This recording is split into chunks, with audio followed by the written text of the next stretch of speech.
Romanos 1, de 1 a 17. Nós vimos no primeiro encontro, aliás, no segundo encontro, um pouco da divisão da carta. O capítulo 1, de 1 a 17, vai nos trazer o primeiro bloco de pensamento de Paulo. E dentro desse bloco ele ainda divide outros 3. Então aqui do 1 ao 17, ele vai mostrar que o Evangelho é a revelação da justiça de Deus. E dentro do 1 ao 17, ele ainda divide outras 3 partes. Ele vai apresentar a saudação, do 1 ao 7. Saudação, do 1 ao 7. Do 8 ao 15, ele vai proferir algumas ações de graças e vai revelar o desejo do coração dele. O objetivo dele com essa carta, ele não queria apenas com essa carta, ele não queria apenas se apresentar, ele tem um desejo pessoal também. E aí os versos 16 e 17 ele mostra qual é o tema dele, o que ele vai desembrulhar nessa carta. Essa carta provavelmente foi levada por Febe, Paulo escreveu e Febe se encarregou de levar a carta. Fala-se de Febe lá no capítulo 16. Então vamos lá. Então nós vamos ler os primeiros 7 versículos, que é a saudação que Paulo faz. Agora, é importante você notar que dentro dessa saudação, verso de 1 a 7, Paulo espreme aí dentro um monte de coisas. Ele está falando pelo menos de 6 coisas aí. E engana-se quem pensa que as introduções das cartas de Paulo são coisas de menos importância. Geralmente a gente começa a ler uma carta e quer pular logo essa introdução, mas na introdução, geralmente, Paulo resume o que ele vai ampliar ao longo da carta inteira. É isso que ele vai fazer aqui. E aí ele começa a dizer o seguinte. Em primeiro lugar, ele fala da autoridade apostólica dele. Ele vai desenvolver isso. Ele vai desenvolver que o evangelho que ele prega não é um evangelho novo. Na verdade, é um evangelho que vem desde o Antigo Testamento, é um cumprimento do Antigo Testamento. Esse evangelho, ele tem um foco, ele tem um centro, que é Jesus Cristo, ele desenvolve isso. Esse Jesus Cristo que o evangelho revela, é um Jesus Cristo que requer de nós obediência, uma obediência pautada na fé. Ele fala que esse evangelho é para quem não é judeu também, e ele fala que tudo isso é para a glória de Deus em Cristo. Veja, 6 coisas que ele compacta em um arquivo pequenininho, de 1 a 7. Aí a pergunta importante é, por que ele é tão extenso nessa introdução?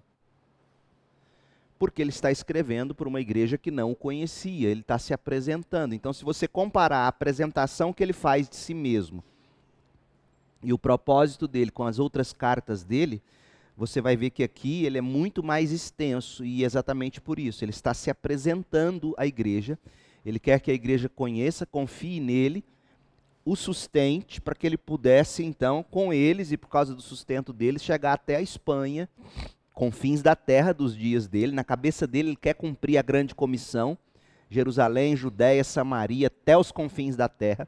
Confins da terra naquele tempo era Espanha.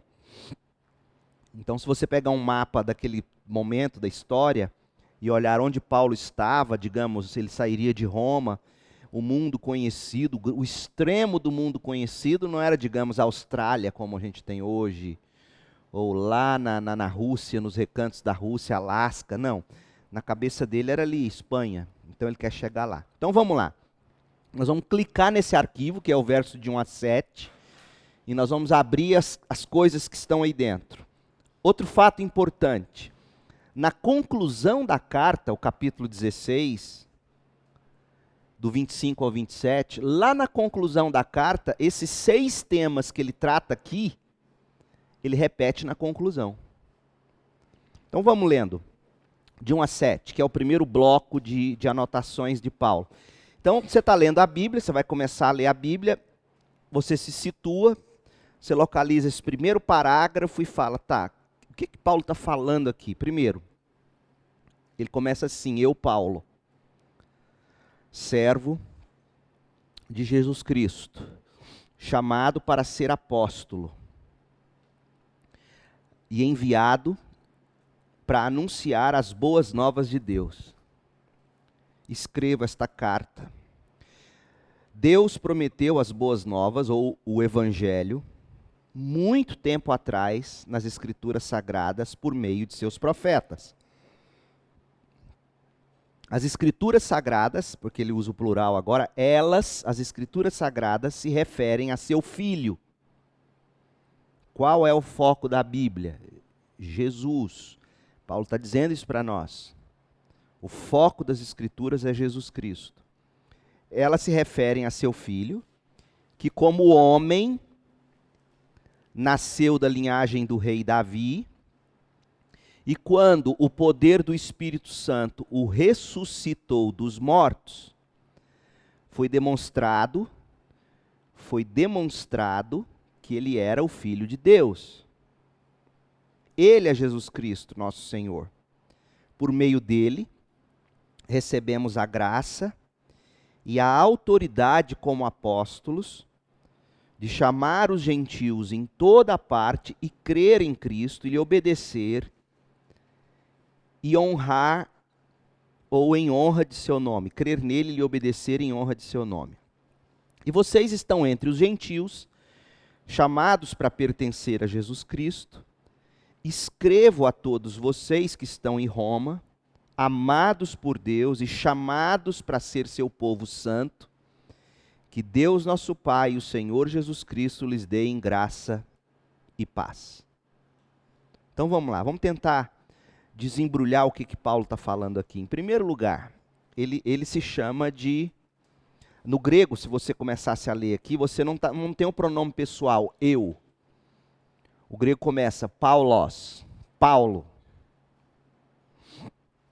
Um servo de Jesus Cristo.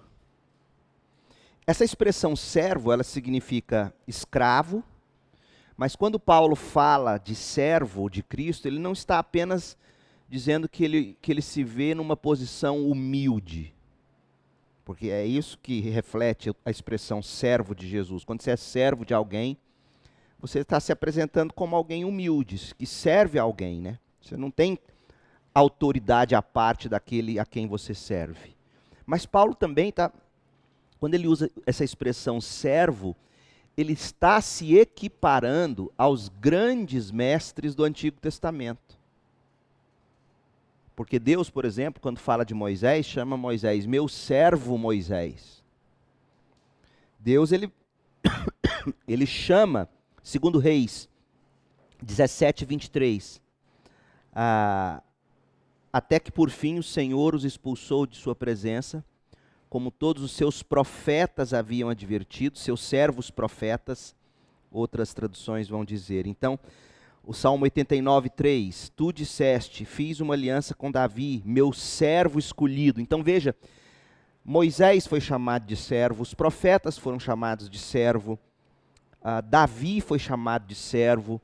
Então Paulo está se colocando nessa categoria, eu sou dessa linhagem de homens que Deus levantou e usou. Eu sou um servo de Cristo. Com que propósito? Em primeiro lugar, com o propósito de ser apóstolo e enviado para anunciar as boas novas de Deus, e por isso eu escrevo essa carta. Então ele está se descrevendo como alguém que Deus separa para o apostolado. Existiam apóstolos no Novo Testamento em termos de alguém, por exemplo, que uma igreja enviava como missionário. Então nesse sentido, se você chamar um missionário da nossa Junta de Missões Mundiais um apóstolo, mas no sentido de que ele é um enviado, não há nenhum problema. O problema é quando você tenta usar esse título como algum título de autoridade dentro da igreja, porque para se ser apóstolo, nos termos em que Paulo se apresenta aqui, você tinha que ter visto Jesus ressurreto, e hoje não tem ninguém vivo que o tenha visto. E qual é a importância, gente, de Paulo se autodenominar apóstolo aqui? Os apóstolos, Paulo vai escrever em Efésios, os apóstolos são as pessoas encarregadas pelo fundamento da igreja. A igreja é fundamentada na doutrina dos apóstolos. Então é isso que ele está se mostrando aqui. Ele vai dizer em Atos 9, aliás, 1 Coríntios 9, 1. Acaso não sou livre como qualquer outro? Não sou apóstolo? Aí ele vai complementar, não vi Jesus, nosso Senhor, com os meus próprios olhos? Ele está dizendo, eu entendo que uma das qualificações para alguém se autodenominar apóstolo, primeiro, tem que ter visto Jesus ressurreto. Eu vi, ele apareceu para mim. Segundo, ele me chamou, como chamou os outros.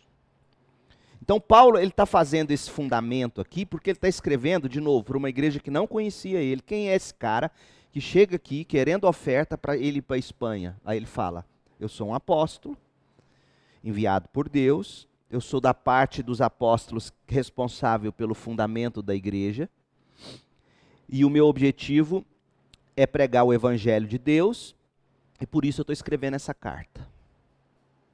Aí ele amplia. Que evangelho é esse que eu prego? Verso 2. Deus prometeu o evangelho muito tempo atrás nas escrituras sagradas. O judeu sabia que essa expressão escrituras sagradas refere-se ao Antigo Testamento.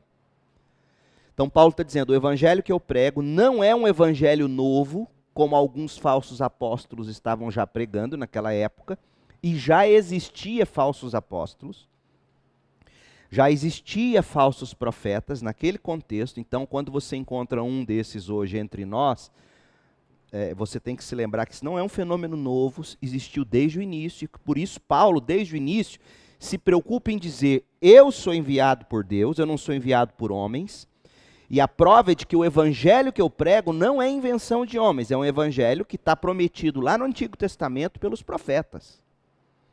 Então Paulo está dizendo, tem uma maneira de você me diferenciar de um falso apóstolo. Gente, como isso é importante hoje para nós.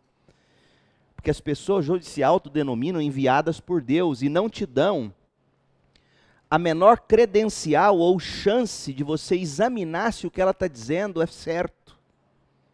Ela simplesmente diz, assim disse o Senhor. Deus falou para mim. E veja que mesmo nem Paulo diz dessa forma.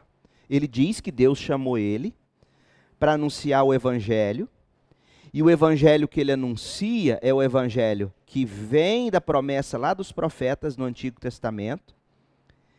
Esse evangelho diz respeito a Jesus, verso 3. As escrituras se referem a seu filho. Que Jesus é esse que Paulo anuncia. Veja que ele está fazendo assim, ele está ampliando. Você dá um clique e vai abrindo outra coisa. Então, primeiro, ele fala quem ele é e o que ele está fazendo. Segundo, ele fala que ele está anunciando o evangelho que diz respeito a Jesus. E quem é o Jesus? Aí ele amplia outra tela. Quem é o Jesus? É o que como homem nasceu da linhagem do rei Davi. Por isso que ele está colocando isso. Então, se você está perguntando por que Paulo está enchendo tanta linguiça, ele está te dando um monte de informação que para você e eu que tomamos a Bíblia e Paulo como autoridades de Deus, a gente talvez não questione, mas imagina aquela igreja que nunca ouviu falar dele. Então, quando eles estão lendo cada frase aqui, eles estão entendendo, está fazendo coerência. Deus prometeu as boas novas muito tempo atrás nas Escrituras por meio de seus apóstolos. Essas escrituras se referem a seu filho, que como homem nasceu da linhagem do rei Davi. E como Deus, verso 4, quando o poder do Espírito Santo o ressuscitou dos mortos, ficou provado, demonstrado que ele era o Filho de Deus. Ele é Jesus Cristo, nosso Senhor. Então veja que Paulo não está dizendo que Jesus se tornou Deus depois da ressurreição.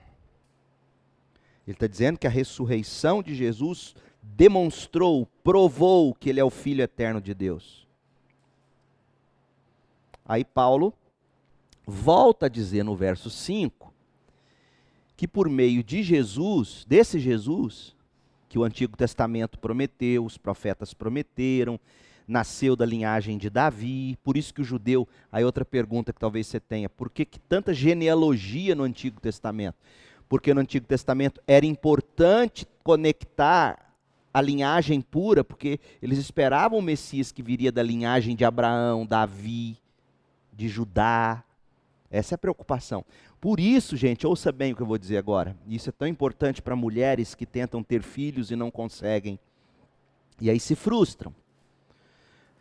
A importância que o Antigo Testamento dá para filhos naturais é diferente do Novo Testamento, por uma razão. Porque no Antigo Testamento, qualquer uma daquelas mulheres que porventura não tivesse uma descendência física, poderia ali nela estar quebrando a linhagem para nascer o Messias. No Novo Testamento, isso inverte. No Novo Testamento, a linhagem que conta é a espiritual, são os filhos na fé. E aí Paulo vai dizer, eu tenho filhos na fé, Timóteo é meu filho na fé. Então isso é muito importante, você não pode avaliar o papel da maternidade como significado de identidade para uma mulher no Novo Testamento, ou no nosso período, como se dava o valor lá no Antigo Testamento. Exatamente por causa disso. Então, é isso que ele está dizendo, esse Jesus nasceu da linhagem de Davi, ele foi ressuscitado pelo poder do Espírito Santo, ressuscitou dos mortos e demonstrou que ele era, sim, de fato, ou ficou estabelecido que ele era de fato Filho de Deus. Ele é Jesus Cristo, nosso Senhor. E por meio dele nós recebemos graça e autoridade. Então quem te deu autoridade, Paulo, para me escrever aqui? Esse Jesus. Ele não só me deu graça, ele não só me salvou, ele não só me enviou como apóstolo, isso é graça, mas ele também me conferiu autoridade. E por meio dele recebemos graça e autoridade como apóstolos. Qual é a autoridade de um apóstolo? Aí ele vai colocar, olha aí. Chamar os gentios em toda parte a crer em Jesus e lhe obedecer, ou obediência pela fé, em honra ao nome de Jesus. Qual é a autoridade de um pastor? Qual é a autoridade de um apóstolo? Chegar na igreja e falar, Deus mandou eu falar que vocês têm que fazer isso. Não.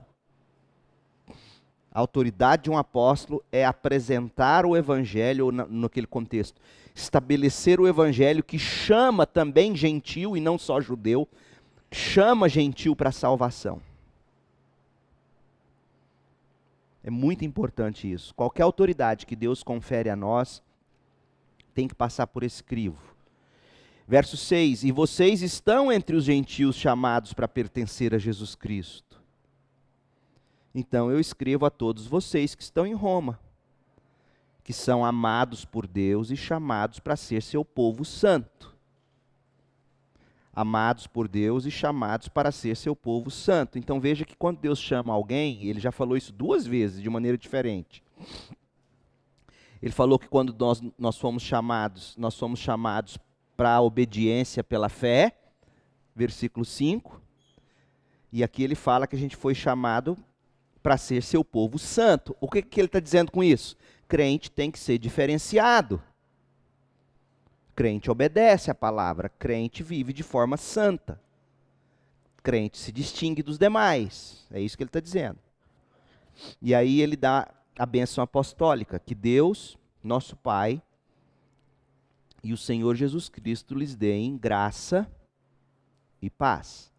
Graça é a bênção de Deus sobre a nossa vida e a paz é o fruto, a paz é o fruto dessa graça, certo?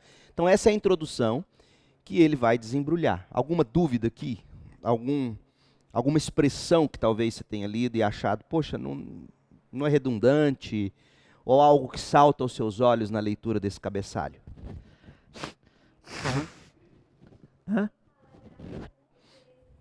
Onde ele fala de novo? Verso 5. Exatamente. Graça é uma expressão muito importante para Paulo. E ele vai desenvolver isso várias vezes e vai ficar mais claro porque na medida em que a gente lê. O que mais te chama a atenção nesse parágrafo? Ficou claro o porquê de tanta informação? E, de novo, cada uma dessas 6 coisas, Paulo vai desembrulhar lá no final, ou melhor, ao longo da carta. Agora, eu disse para vocês que o que ele escreve aqui nesse cabeçalho, ele repete na conclusão. Vamos olhar lá na conclusão? Abra lá em Romanos 16, a partir do 25.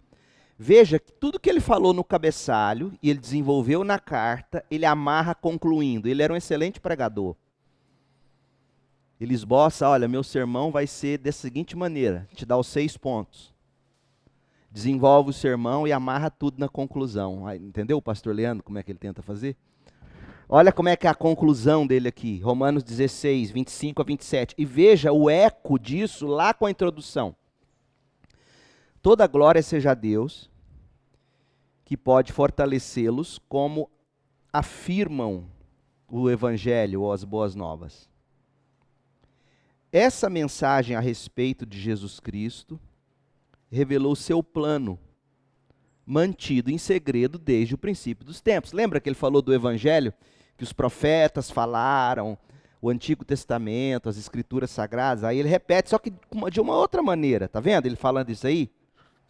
Mas que agora, como os escritos dos profetas predisseram, e o Deus eterno ordenou, é anunciada aos gentios de toda parte, a fim de que os gentios também possam crer em Jesus e lhe obedecer. Lembra que ele falou disso? Toda glória para sempre ao Deus único e sábio, por meio de Jesus Cristo. Amém? Então é isso que Paulo faz, ele vai desenvolver isso adiante. Continua, o verso 8. Antes de tudo, veja, agora ele vai começar a falar. Ele fez a introdução, agora ele vai começar a falar. Antes de qualquer coisa, quero dizer que, por meio de Jesus Cristo, agradeço a meu Deus por todos vocês, pois sua fé nele é comentada em todo o mundo. Interessante isso aqui.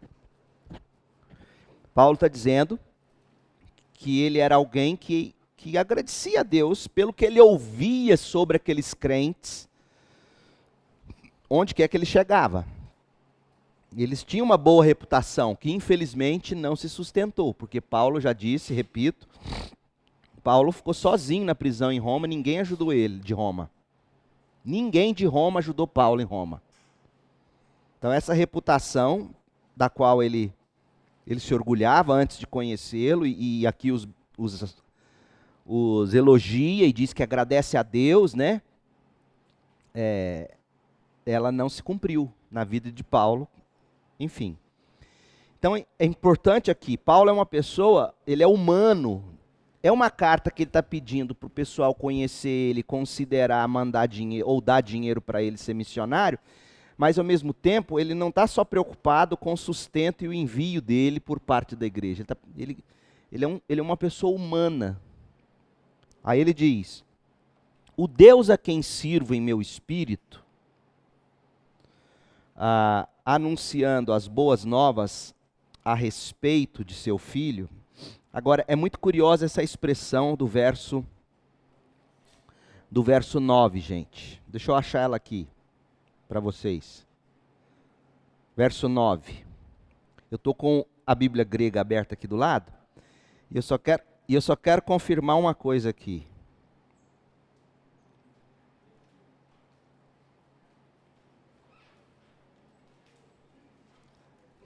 Essa palavra, o Deus a quem sirvo, essa palavra servir é uma palavra grega que significa latrel. É um grego latrel. Sabe o que é latrel? Latrel é adoração. Então Paulo está dizendo que esse Deus que ele adora. Então veja que serviço na linguagem de Paulo, servir na linguagem de Paulo é sinônimo de adoração. Não existe adoração para Paulo sem serviço. Serviço fala de adoração. É isso que o que Paulo está desenvolvendo aqui. Latrel, o Deus a quem sirvo em meu espírito e ele serve esse Deus anunciando as boas novas a respeito de seu filho. Sabe como eu nunca deixo de me lembrar de vocês em minhas orações, sempre pedindo, se for da vontade de Deus, uma oportunidade de ir vê-los. O que Paulo está ensinando sobre amizade aqui? Isso é muito importante você pensar. Mumuca e Marco Antônio. Alguma dúvida? Vocês estão cochichando? Veja, o que ele está falando aqui sobre amizade? O que ele fala sobre relacionamento, gente? Nas entrelinhas aqui. A gente não pode ler isso daqui e não extrair lições importantes para nós aqui. Por exemplo, ele fala, ele é alguém que reconhece valor e qualidade nos outros. Verso 8. Ele reconheceu valor e qualidade nos romanos, ele ouviu falar bem deles, ele louva a Deus por isso. Então, um bom amigo, um bom companheiro de fé, de caminhada, é aquele que vê suas boas qualidades, destaca para você. Ele fala que ele lembra sempre deles em oração. Ele quer oportunidade para estar com eles, passar tempo com eles. É importante isso para ele. E olha o que ele vai dizer, olha como esse homem é humilde. Verso 11. Desejo muito visitá-los, a fim de compartilhar com vocês algum dom espiritual. Infelizmente a NVT traduziu dádiva. Porque dádiva espiritual poderia ser o quê? Dádiva poderia ser uma oferta, alguma coisa boa que viesse, né, abençoar eles. Então, na verdade, ele quer compartilhar carisma, essa é a palavra grega. Desejo muito visitá-los a fim de compartilhar com vocês algum carisma espiritual. Dom. A pessoa carismática é a pessoa dotada de dons, de talentos, Então, eu quero compartilhar os meus dons espirituais de uma forma que ajude vocês e fortaleça vocês. Ele desenvolveu a teologia dos dons dele em 1 Coríntios, e lá ele falou que os dons é para edificação do corpo. Então, veja que Paulo quer se encontrar com eles, porque ele quer que o dom dele, os dons de Paulo, ao repartir dons com eles, ou usar o dom dele na vida deles, pudesse fortalecê-los. Agora olha o verso 12. Quando nos encontrarmos, eu quero encorajar você na fé. Veja, o dom tem que produzir encorajamento e nunca medo. Eu sempre falo isso.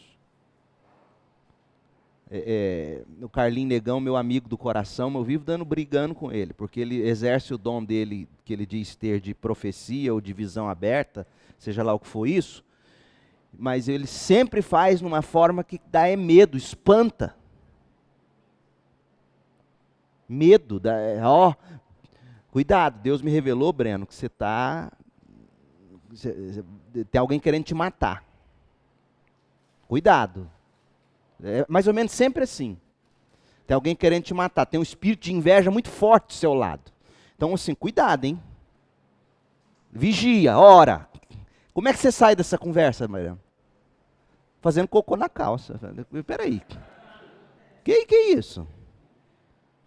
Agora, como é que eu poderia ter uma abordagem dessa diferentemente? De uma forma que, ao terminar nossa conversa, ele saia encorajado e não amedrontado.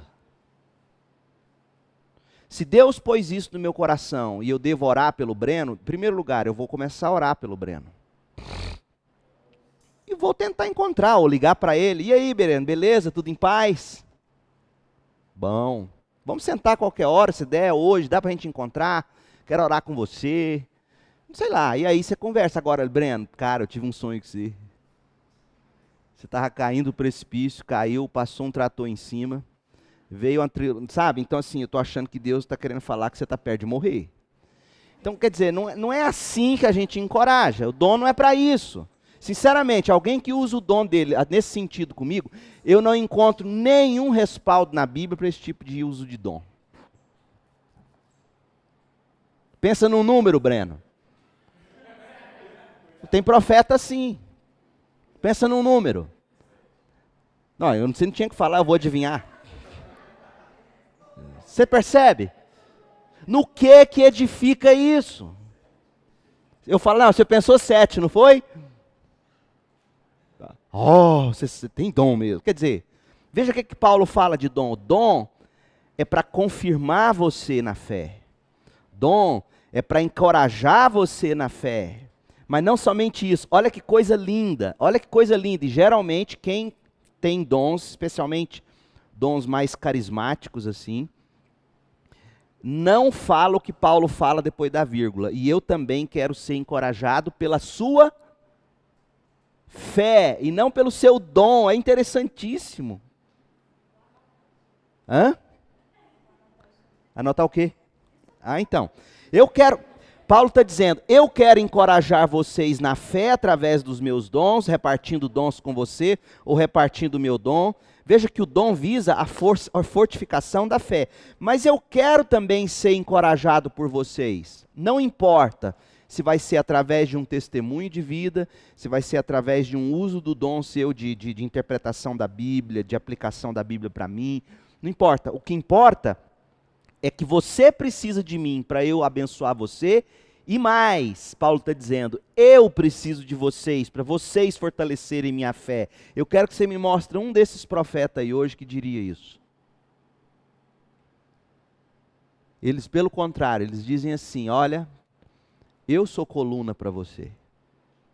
Se eu parar de interceder para você, você cai. Eu falo, poxa, nem Paulo se via assim. Paulo se via necessitado de receber também encorajamento da parte deles. Paulo queria encorajá-los, Paulo queria ser encorajado. Então, sinceramente, você não tem que ter medo desse tipo de coisa. Faltou humildade, faltou amor, questione. Porque tem muita gente achando que vai entrar no céu usando o dom e não vai. Jesus é que fala isso em Mateus 7. Eles vão falar, Senhor, mas eu expulsei demônio. Jesus não desmente. Mentira, você não expulsou coisa nenhuma. Jesus não desmente. Jesus, eu expulsei demônio. Jesus, eu curei. Jesus, eu... Tá, e daí? Eu não te conheço. Eu honrei meu nome quando você expulsou um demônio. Eu honrei meu nome quando você curou alguém. Mas eu não te conheço. Então, é possível alguém ter um dom, usar de um dom e não ser salvo? Aparentemente, sim. Então, como é que você mede a espiritualidade de alguém? Não é pelos dons do Espírito, é pelo fruto do Espírito. Amor, longanimidade, domínio próprio, humildade. Que homem, gente. Esse Paulo merece um beijo, igual eu dei no John Piper. Que humildade, olha, eu quero encorajar vocês com o meu dom, mas eu também quero ser encorajado por vocês, eu quero ouvir suas histórias, eu quero que vocês falem do que Cristo tem feito em vocês, e eu quero que isso me encoraje. Isso é lindo. Verso 13. E eu quero que vocês saibam, irmãos, que muitas vezes eu planejei visitá-los, mas até agora eu fui impedido.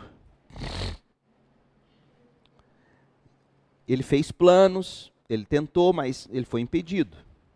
Então isso acontece na vida cristã também. Meu desejo é trabalhar entre vocês e ver frutos espirituais, como eu tenho visto entre outros gentios. Eu quero ver fruto entre vocês.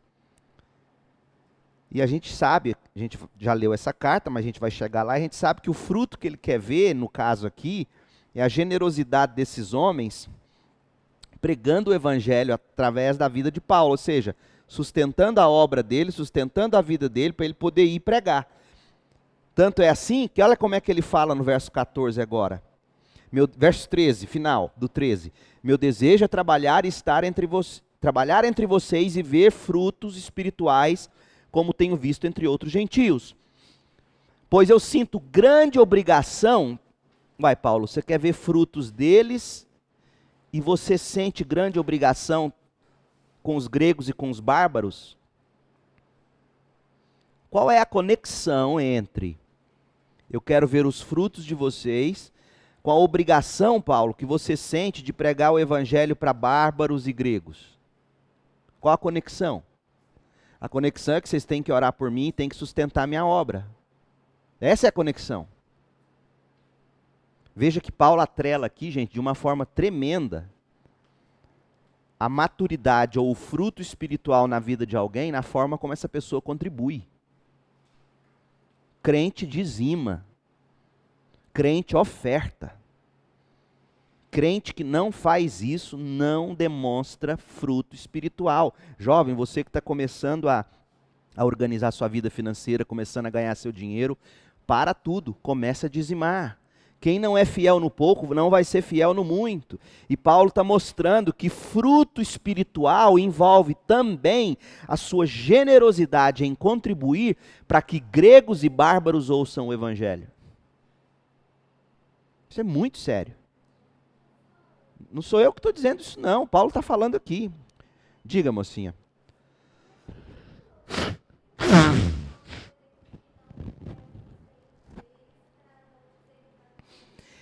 Em outros contextos, ele vai dizer isso. Ele vai falar assim, eu não quero ser peso para vocês. Ele está escrevendo para igrejas mais humildes, pobres. Então eu não quero sustento de vocês. Em alguns momentos, ele trabalhou para construir tendas. Ele vendeu tendas, ele se sustentou. Então ele não queria ser peso para aqueles humildes. Mas ele sabia que Roma era uma igreja um pouco mais abastada. Só que o que acontece? A gente descobre lendo 2 Coríntios 8 e 9. Filipenses, aquelas que eram igrejas mais pobres, foram as igrejas que ajudaram ele. Gente, o que sustenta uma igreja, põe isso na sua cabeça, não são os ricãos da igreja. Se ricão de igreja desse dízimo do jeito que eles ganham,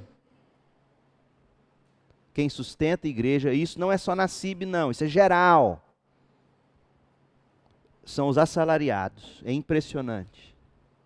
É impressionante. Eu estava conversando com um colega pastor hoje, e eu também conheço a tal da igreja, numa grande cidade do Brasil, num lugar muito chique, onde... Igreja Batista, estou falando de igreja batista, não estou falando de igreja de outros movimentos, não. Eu não vou citar o nome dos artistas e dos jogadores de futebol por ética. Mas eles são membros dessa igreja. Um deles, por exemplo, quando está no Brasil, é lá que ele congrega, é lá que ele dizima. E a pessoa me contando hoje, falando, olha, você vê a diferença que faz, né? A igreja, tanto que ela fez, eu falei assim, você vai me perdoar. Porque esse jogador de futebol não dizima o que ele deveria dizimar. A julgar, pelo que a gente sabe, que ele ganha, ele não dá o dízimo dele. E essa artista que você falou, duvido também. Então, assim, eu não estou pregando culpa para vocês, não é isso. Veja que isso é fruto espiritual. Paulo atrela o fruto que ele gostaria de ver neles com o fato de que Paulo se sente obrigado a pregar. E ele não consegue ir ainda pregar aos bárbaros, aos gregos, longe lá de Roma, porque ele não tinha dinheiro. E ele queria que os romanos demonstrassem maturidade espiritual, ofertando e dizimando, para que ele então pudesse ir e pregar o evangelho lá. Então é o seguinte, o melhor que você tem a fazer nesse momento da sua vida, ganhando o seu pouquinho, é começar a arrumar seu orçamento e dizimar. Se você não, escuta o que eu vou te dizer, tomara que você não se lembre disso, por não conseguir fazer diferente, mas eu vou profetizar agora. Você um dia vai concluir o seguinte, o pastor tinha toda a razão, hein? Eu ganhava pouco, não dizimava, hoje eu ganho bem e não consigo dizimar. Quem não é fiel no pouco não vai ser no muito. Jesus é que fala isso. Então ele continua, verso 15. Por isso, aguardo com expectativa para visitá-los, a fim de anunciar as boas novas, ou o evangelho, também a vocês em Roma.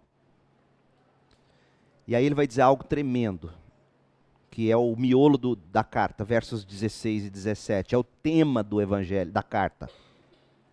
Não me envergonho do evangelho de Cristo, ou não me envergonho das boas novas a respeito de Cristo, porque elas são o poder de Deus em ação para salvar todos os que creem. Primeiro, essa salvação chegou aos judeus e agora alcançou também os gentios. Porque foi isso que aconteceu. Quando você vê a igreja em Atos, os primeiros convertidos são judeus, depois começa a perseguição, os gentios começam a ser alcançados e aí vai. E aí Paulo diz, as boas novas revelam como opera a justiça de Deus.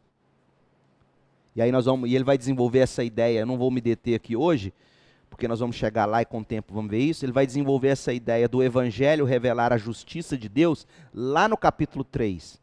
E eu falei disso, se não me engano, na aula passada aqui. Como é que Deus revela a justiça dele no evangelho? Na cruz. Na cruz, Deus derrama a ira sobre o pecado, ele é justo. E na cruz, o amor de Deus nos alcança através da morte de Jesus. Então, ele é justo e ele é justificador, ele é amoroso. Então, a cruz revela isso. Deus, para nos perdoar, ele não faz como muitos pais fazem, varre o pecado para debaixo do tapete. Ele puniu o pecado no Filho Jesus Cristo, e todo aquele que crê no Filho Jesus Cristo recebe de volta o amor, a misericórdia e a salvação de Deus. É isso que Paulo desenvolve. Por isso que não tem como a gente pregar o evangelho se a gente anular a ira de Deus. Tem gente que acha que para defender Deus você não pode falar que Deus tem ira. Gente, o amor de Deus só é amor de Deus porque esse amor de Deus nos salva da ira de Deus. Você tira um, você desbalanceia o outro. E aí ele termina dizendo, como dizem as Escrituras, o justo viverá pela fé. Mas antes disso, ele fala, o Evangelho, as boas novas revelam como opera a justiça de Deus, que do começo ao fim é algo que se dá pela fé.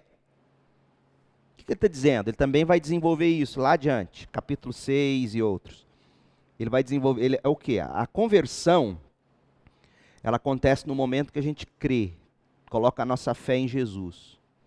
Mas a nossa vida cristã, ela é vivida pela fé nas promessas de Deus, não é na carne.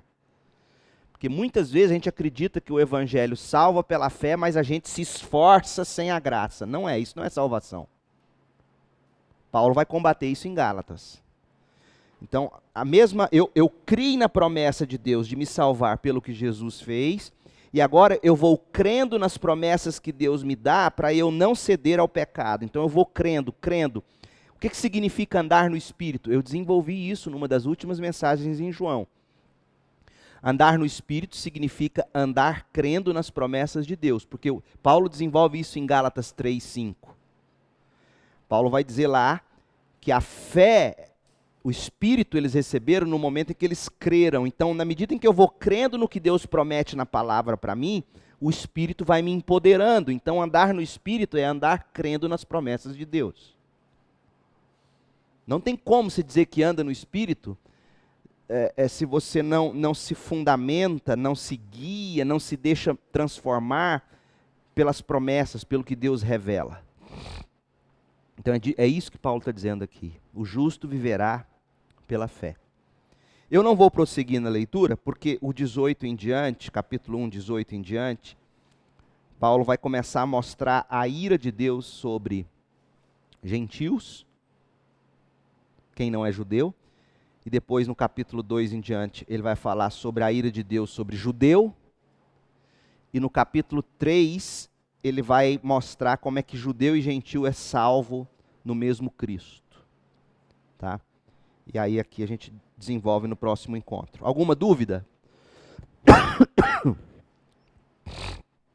Alguma observação sobre a leitura até aqui? Ficou mais claro para vocês o início de Romanos aí? Ou não? Foi denso? Tá bom. Semana que vem, gente, deixa eu olhar minha agenda aqui, eu não estou aqui. Semana que vem eu estarei no Rio de Janeiro. Eu vou pregar numa conferência lá. Eu viajo essa semana, volto na segunda. Se viajo quarta, volto segunda.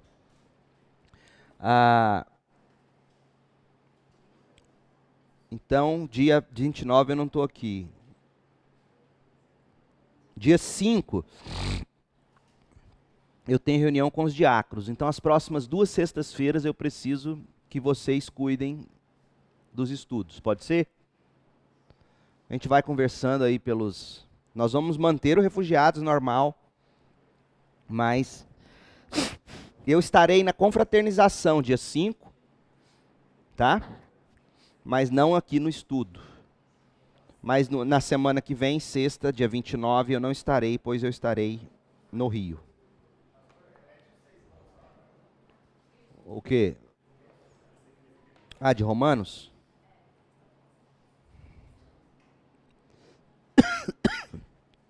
O que Paulo desenvolve? No versículo 1, ele desenvolve a relação entre ele, Deus e o Evangelho, né?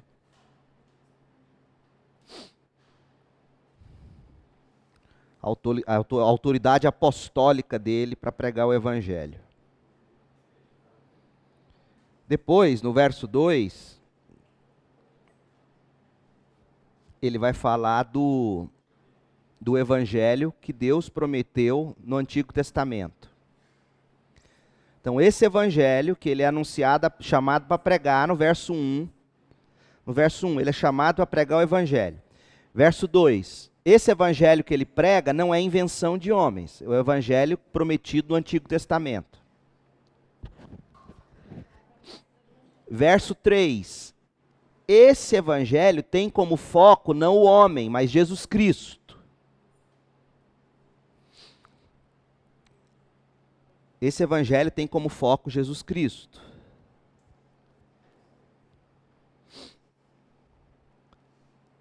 Depois,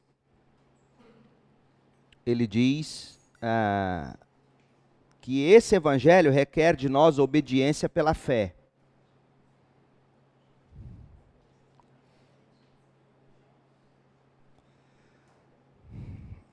Aí ele vai dizer que ele quer ver a salvação de gentios.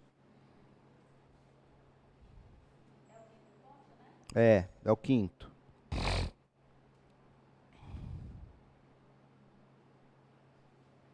E por fim ele vai falar que tudo isso visa a glória de Deus em Cristo Jesus. Para a glória de Deus em Jesus. Gente, é tão importante destacar que o centro do Evangelho é Cristo. Hoje no Café dos Homens, terminado o Café com os Homens, um jovem, um rapaz casado, jovem, frequenta a nossa igreja, membro da igreja, veio de uma outra igreja, veio recentemente.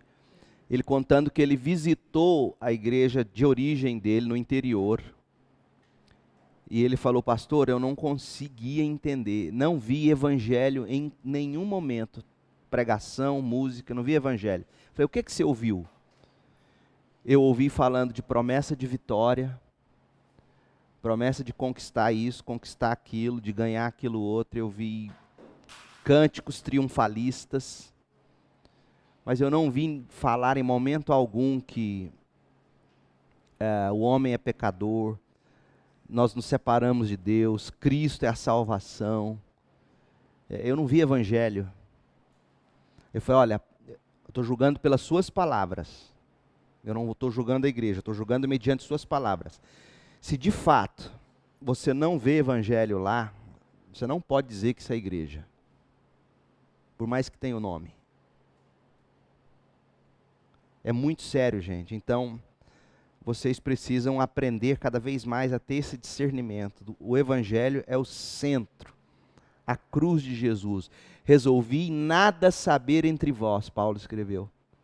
Nada, senão Jesus Cristo e esse crucificado. É o que Paulo fala. Se Paulo estivesse vivo hoje, fazendo campanhas aí, pregando, ele não encheria estádio, não. Tenho certeza. A não ser que ele continuasse fazendo as curas que Deus deu, às vezes, dom para ele fazer. Mas nem ele nunca usou esse dom de cura que ele tinha para atrair multidão. Você não vê em momento nenhum nos livros de Atos, nas cartas, Paulo juntando multidão, vem que eu vou fazer milagre hoje. Momento nenhum. Ele não saiu vendendo o manto dele, sujo de sangue, como um certo chapeludo fez e arrecadou, que fiquei sabendo, 10 milhões de reais pelo Brasil. Você passava num corredor debaixo do manto sujo de sangue da facada, 10 milhões de reais. Hã? Certo?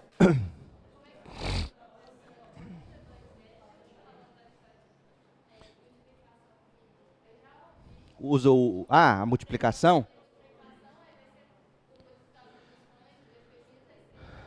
Você põe na mão de Deus que Deus multiplica para você. Eu acho que isso aí, a obviedade comprova. Uma pessoa que começa a crer nisso, se ela for honesta o bastante, ela vai perceber que nem sempre, quando eu entreguei tudo para Deus, Deus multiplicou no sentido material. Então, assim, a lógica, a obviedade, a realidade por si põe isso por terra. Agora, segundo, é isso, é a leitura que as pessoas não fazem, como a gente está buscando fazer aqui em Romanos, a gente está fazendo em João, nas mensagens, no livro de Salmos. As pessoas não conseguem fazer as leituras, as conexões no raciocínio do autor. E é curioso isso. Mas quando você quer, por exemplo, você vai ser médica, está estudando para isso. Quando você vai atrás de um médico, o que você quer que ele faça é que ele tenha lido com coerência todos os livros dele de medicina. Você não quer, por exemplo, que ele tenha estudado sobre hemorroida numa aula de cardiologia, sei lá, quer dizer, totalmente desconectado. Você exige de um médico, de um engenheiro, você exige o quê? A lógica, a coerência dentro de seus devidos contextos, não é verdade? Mas quando se trata de Bíblia, as pessoas acham que é mais espiritual, porque fala, não, você está seguindo a letra. Eu falei, sim, não, estou seguindo a letra porque foi assim, nessa sequência que Deus inspirou essas palavras. É assim que Ele quer que a gente leia, nessa sequência. Por que isso foi dito aqui? Viu a conexão que a gente fez hoje? Olha o exemplo claro. Quando Paulo fala, eu quero ver vocês frutificarem espiritualmente, quero ver fruto. E aí ele começa a falar, porque eu sou devedor a bárbaros e a gregos. O que isso tem a ver, Paulo? Se você não para e não reflete, você não chegaria a essa conclusão do quanto Paulo está falando de fruto espiritual estar relacionado à nossa fidelidade em dízimo e oferta, e o quanto isso é necessário para que a missão seja feita. Percebe? Então, se você pega isso fora de contexto, como é que você ia interpretar aquele fruto espiritual? Então eu quero ver algum fruto espiritual no meio de vocês. A julgar pelo que a gente vê no contexto brasileiro, fruto espiritual é o quê? Eu quero ver cura entre vocês, eu quero ver línguas entre vocês, eu quero ver o fogo entre vocês. Paulo não falou fogo hora nenhuma aí, está falando de verba, doleta, uma notinha atrás da garopa, não é que tem na nota de 100? Eu quero é a garopa. Eu quero é garopa, fruto espiritual é garopa. Por quê? Porque eu quero pregar o evangelho aos gregos e aos bárbaros, e isso requer dinheiro. Está vendo como é que se você não lê na sequência, pensando, você não tira a devida conclusão? Então, isso é muito importante, gente. A gente lutar lendo o texto bíblico. Então, por exemplo, o que vocês fazem nos PGMs, ou quando juntam os 2, 3 irmãos da igreja, amigo, para vocês lerem a Bíblia junto, fazendo perguntas como eu estou fazendo com vocês. Vocês vão ficar surpresos das coisas que vocês vão descobrir pelo Espírito, lendo a palavra de Deus. Olha que conclusão maravilhosa. Eu nunca tinha chegado a essa conclusão até agora, fazendo essa leitura com vocês. Nunca tinha visto isso. E aposto que você também não.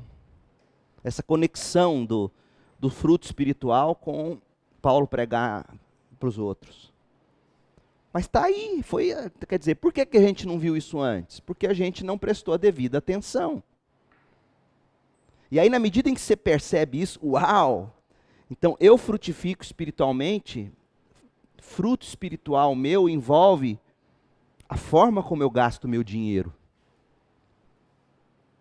Olha que loucura. É bênção. É isso aí. Vamos orar.